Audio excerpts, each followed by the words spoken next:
Dobar dan majstori moji, dobrodošli u Zonu alata, ja sam Gagi. Evo danas ćemo da uradimo recenziju jedne Boschove brusilice, u pitanju je Bosch Professional GVS 18V-8. Ovo je jedan novitet od Boscha, ova brusilica ima ekvivalent snage 800 W brusilica na struju, je li tako, odnosno na kabel, što bi rekli. M14 prihvat znači normalne brusne i rezne ploče prihvata, opremljena je brushless motorom, radi na standardne Boschove baterije od 18 V, bez obzira da li su obične ili Pro Core. Uz ovu brusilicu koristit ćemo naravno Boschov rezni alat i pribor, a pre nego što krenemo sa recenzijom, ukoliko se niste prijavili na kanal, kliknite ovde subscribe, zapratite Zonu alata na Instagramu ukoliko već ne pratite, vama to ništa ne znači, a meni to puno znači. Krećemo sa recenzijom, uživajte. Što se tiče nekih osnovnih funkcija ove brusilice, ona posjeduje zaštitu od ponovnog restarta, ima soft start, ergonomska je i ima čak ugrađen i kickback control. Zašto kažem čak ugrađen kickback control? To je uglavnom bilo rezervisano za skuplje modele brusilica, a ovo je neka prilično prihvatljiva brusilica sa cenom i vrlo je interesantno vidjeti da je Bosch odlučio i da na nju stavi tu funkciju zaštite od povratnog udara, odnosno od kickbacka. Od ostalih specifikacija ovdje možemo vidjeti da može koristiti diskove 115 i 125 mm. Brzina u praznom hodu maksimalna je 11.000 obrtaja u minuti, 1,7 kg je masa. Evo šta nam dolazi ovdje kada raspakujemo brusilicu. Dolaze nam znači stezna matica i prirubnica. Ono što je lepo vidjeti da ova prirubnica ima i gumicu na sebi i izrađena je naravno Bosch kvalitetno, tako da nema tu šta. Dolazi nam metalni štitnik, koliko vidimo ovdje da ima funkciju brzog podešavanja, što je opet dobro vidjeti na brusilici ovog nižeg cenovnog ranga. Dolazi nam jedan ključ, dolazi nam ručka, pa nije antivibraciona kao što je na skupljim modelima, i malo je ovaj zid ovdje tanak, ali u principu nema šta, poslužit će svrsi. I ovo nam dolazi štitnik za sečenje. Naravno, uz to nam dolazi uputstvo za upotrebu. Pročitajte i ne zaboravite da registrujete vaš Bosch alat putem Pro 360 aplikacije da biste produžili garanciju na 3 godine. Uz sve to, naravno, dolazi nam i brusilica. Vidite kako je fina. Fino izduženo telo, lagana. Pre nego što vam montiramo štitnik, ono što je interesantno što možemo vidjeti ovdje, da je Bosch ovaj ovdje deo stavio opet metalni. Jedno vreme je bio plastični, sada je metalni. Nemam pojma zbog čega, i oni koje ja imam brusilice sa plastičnim tim delom, a brusilice su velike snage, rade perfektno, ali evo opet se to pojavljuje u izvedbi od aluminijuma. Opet pohvalno. Što se tiče lufta, kakav luft, ljudi, kakav luft. Bosch je to, nema tu lufta, to zaboravite. Montaža štitnika krajnje jednostavna, postavite štitnik ovako i okrenete ga samo u stranu. I to je to. Imamo brzu mogućnost promjene položaja štitnika pritiskom na ovu ovdje papučicu, okrenemo to u stranu gdje nam odgovara, zabravi se i to je to. Nakon toga postavljamo prirubnicu i postavljamo steznu maticu. Što se tiče samog izgleda mašine, na prednjoj strani imamo glavu sa reduktorom koji je izrađen od metala. Ovdje možemo vidjeti da su veliki ventilacioni ovi otvori, znači za izduv vazduha. Ovdje nam je smešten i taster za blokadu osovine, dobro odrađen, dobra pozicija i dobra čvrstina tastera. Također postavljeni su ovdje i rogići kada spuštate brusilicu, da ne dođe do bilo kakvih oštećenja. Sa bočnih strana nam se nalaze navoji za postavljanje bočne ručke i lepo je opet i ovdje vidjeti što nije pod 90 stepeni, nego je taj ugao otvoreniji, pa će biti lepa brusilica za rad. Znači, mnogo prirodniji položaj za rad je nego kada je po 90 stepeni, jer onda savijate ruku na unutra. Ovo je daleko lagodnije za rad. Ako je ikome bitno, M10 je navoj za ovu bočnu ručku. Dalje, kako gledamo telo, vidimo, kao što sam rekao, da je fino izduženo i prilično uzano. Znači, može se brusilica komotno uhvatiti i ovde, zbog toga je stavljena i ova guma celom dužinom, bez obzira gde god uhvatili brusilicu, nema isklizavanja. Prekidač je standardno dobro odrađen, a ovo pripada ovoj novijoj vrsti prekidača, kao što ja imam na 18-15 brusilici. Nekome smeta, meni se ovaj prekidač dopada. Dopada mi se jer ako vam treba kratko da uključite brusilicu, a nešto samo na brzinu secnete, ne morate je blokirati, dovoljno je samo da gurnete ovaj prekidač unapred i on će znači odraditi posao, posle toga ga samo pustite. Ukoliko nešto duže radite, onda ga samo zakačite i to je to. Vrlo lagano se deaktivira brusilica. Tako da meni se prekidač dopada, neki ljudi su kao našli zamerku tu, po meni odličan. Naravno, rekli smo brushless motor, on je smešten u ovom ovde delu i vidite da nigde nemamo ventilacione ovde usise. Nigde nemamo usis, Bosch je odradio hlađenje kao i na 18-15 brusilici, koja je njihova još uvek najjača brusilica koju imaju. Znači, pozadi je usis za vazduh, ovde se nalaze metalne mrežice sa obe strane brusilice, koje se naravno mogu skinuti i očistiti. I znači tok vazduha je kroz dršku, preko motora, kroz reduktor i napolje. Tako da komplet cela unutrašnjost brusilice se hladi usisom vazduha sa zadnjeg dela brusilice. Evo pogledajte kako izgledaju ovi ventilacioni usisi za vazduh. Znači ovde su smeštene metalne mrežice koje će sprečiti prodor krupnijih čestica prašine u motor i samim tim zaštititi i elektroniku i motor. Naravno, ovo se može izvaditi, izduvati kompresorom, jel tako, očistiti i vratiti opet na mesto. Isto to je postavljeno i sa druge strane, ovde, kao što možete vidjeti, i sve je to lepo skockano. Sa donje strane postavljen nam je prihvat za bateriju, standardno Boschovo sa oprugom da obezbedi maksimalno dobre kontakte sa baterijom i nalaze se ovde dva zuba, znači to sam objašnjavao i u prethodnom videu, a evo i sad, ukoliko postavite bateriju i slučajno ste pritisnuli ovaj ovde taster, baterija može da ispadne, ona ima sada dva zuba i ne može da spadne nikad baterija. Može ala da prestane sa radom, ali baterija neće spasti i neće doći do njenog loma. Na ovoj ovde nalepnici možemo vidjeti da je alat proizveden u pogonu u Kini. Hajde da pogledamo kako je Bosch odradio prenos u ovoj brusilici. Evo vidite kako je izveden ovaj zupčanik. Znači imamo 3 pozicije za blokadu osovine. Ovo sve deluje krajnje korektno. Takođe ovde što se tiče količine masti, što se tiče svega, deluje mi sve isto korektno skroz. Ovde nije igličasti ležaj, stavljena je piksna ova, ali to je sve u redu. Nemam nikakvih zamerki. Dovoljna je količina masti, ne mora bude više od ovoga, jer kada je previše masti onda se greje više prenos, hoće da curi, a ovo je generalno dovoljno, jer ona kada se zagreje, ona će to lepo razbacati i neće tu biti nikakvih problema. Mašina, rekli smo, posjeduje zaštitu od restartovanja, znači kad uključimo mašinu, skinemo bateriju, nestalo nam je baterije, jel tako, mašina ostala uključena. Kada stavite novu bateriju, može da se desi da vas iznenadi, da krene sama, ne daj Bože da povredi vas ili nekoga. Znači, kad vratite bateriju, ništa se ne dešava, evo je, mašina je uključena. Znači, potrebno je samo da je isključite i ponovo uključite. Hajde da izmerimo i maksimalni broj obrtaja ove brusilice. Trenutno na njoj je ProCore baterija od 4 Ah.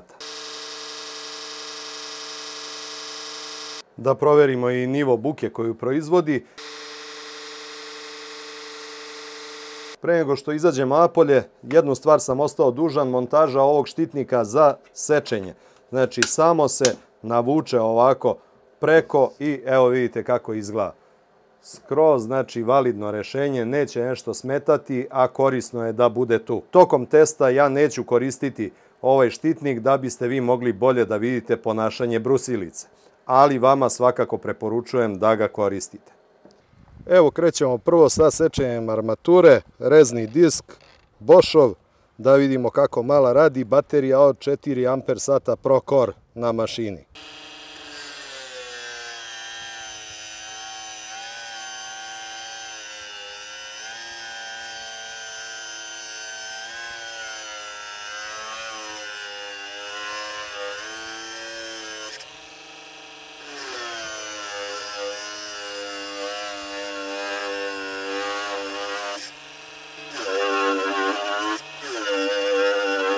Hajde da vidimo sad ovaj mali L profil.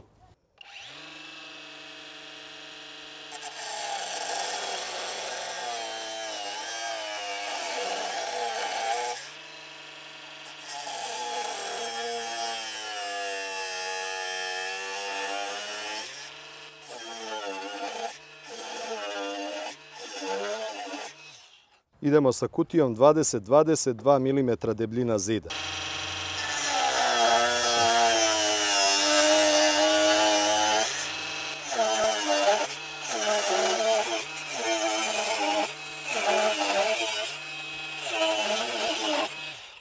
Pošto je ono sve bilo lagano, poluosovina od Land Rovera, da vidimo da li će se s njom izboriti, stavio sam novu šajbnu, naravno, da vidimo kako radi to.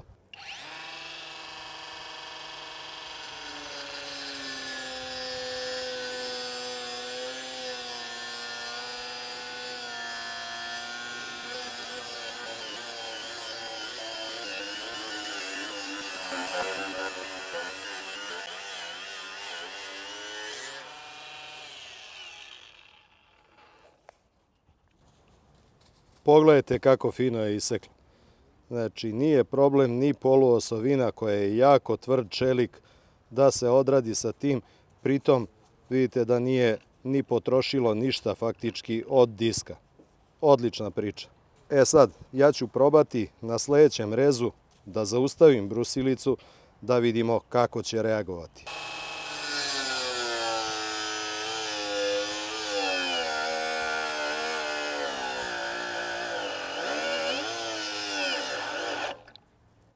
Evo je, uspeo sam da je zaustavim, znači tada je potrebno samo da je isključite i ponovo uključite.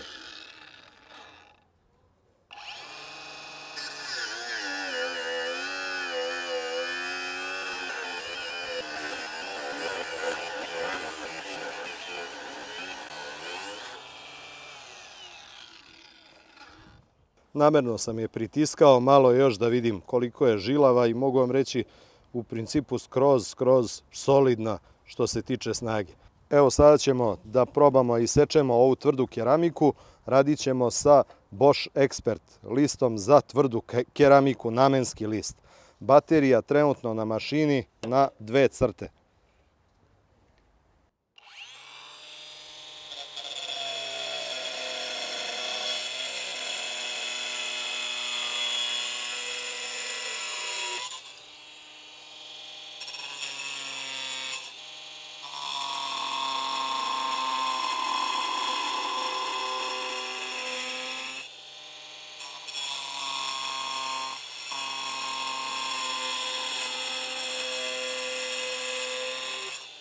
Ovo prolazi kroz ovu keramiku kao ništa. Sada ćemo probati sa debljom pločicom.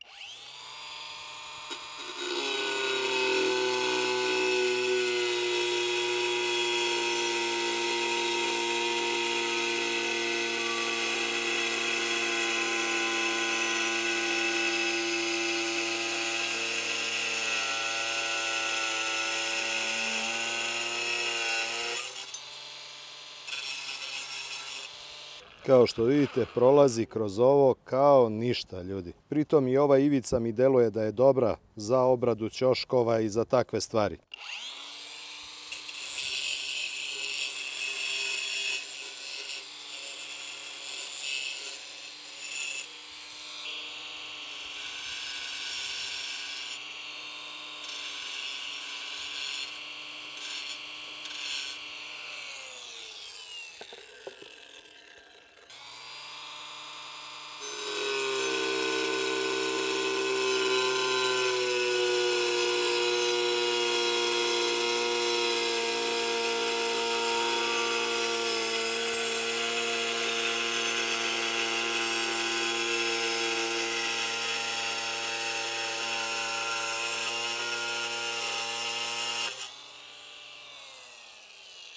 Evo nam ga Bosch disk koji je multimaterijal, da vidimo kako drvo seče.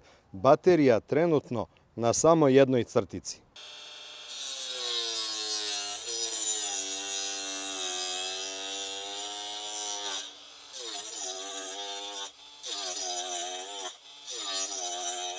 Bez po muke to radi čak i sa jednom crticom baterije.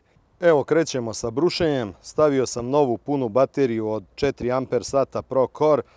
Stavio sam običan abrazivni 6 mm disk, standard for metal, Boschov.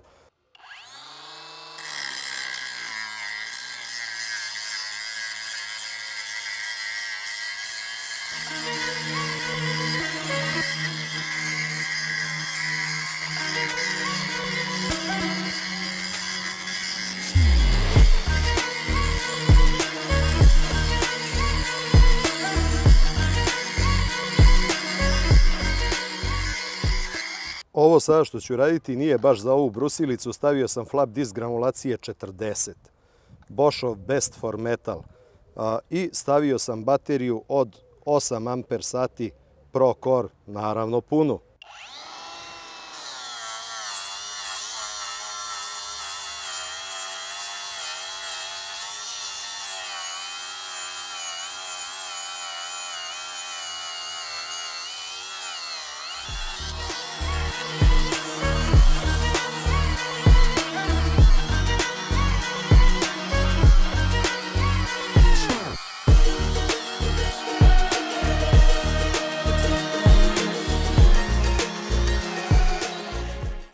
Evo vidite kako radi mali Bosch.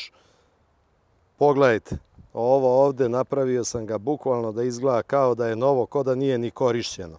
Skinuo sam 2 crtice od 8 amper sati Pro Core za ovo ovdje. Ono što hoću da uradim sada, pošto je ovo prilično naporno brušenje, ja sam nju i pritiskao, hoću da izmerim temperaturu mašine. Temperatura ovdje na polju je negde oko 17,5 stepeni. Temperatura prenosa 38 stepeni. Ljudi, to je ništa. Apsolutno ništa. Motorni deo 35. Recimo ovamo gdje je ručka 33 stepena. Znači mašina ne da se ne greje, nego ništa. To je zanemarljivo, ljudi, za ovakve napore i za ovaj rad. Evo sada prenosi još malo temperaturu, 42 stepena. Znači, to je baš skroz dobro. E sad, ovo što ću ja probati, vi nemojte da probate, najlepše vas molim, probat ću da isprovociram kickback, da se aktivira u kombinaciji sa ovim flap diskom, da vidimo da li ću uspeti.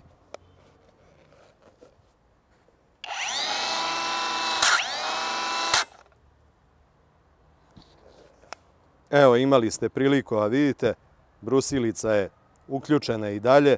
Kada se desi, znači, nagli neki udar trze, ona to detektuje i isključi vas. Potrebno je samo da isključite i da ponovo uključite da biste mogli nastaviti sa radom. Evo, još jednom ćemo isto to probati.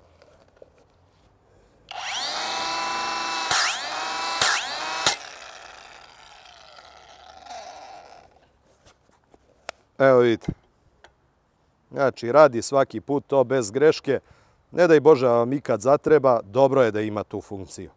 Evo, vratio sam ovu ploču od Korunda da još malo ovdje obrijem ove varove, da malo pripremim ovaj čelik, a ujedno i da završimo test ove brusilice.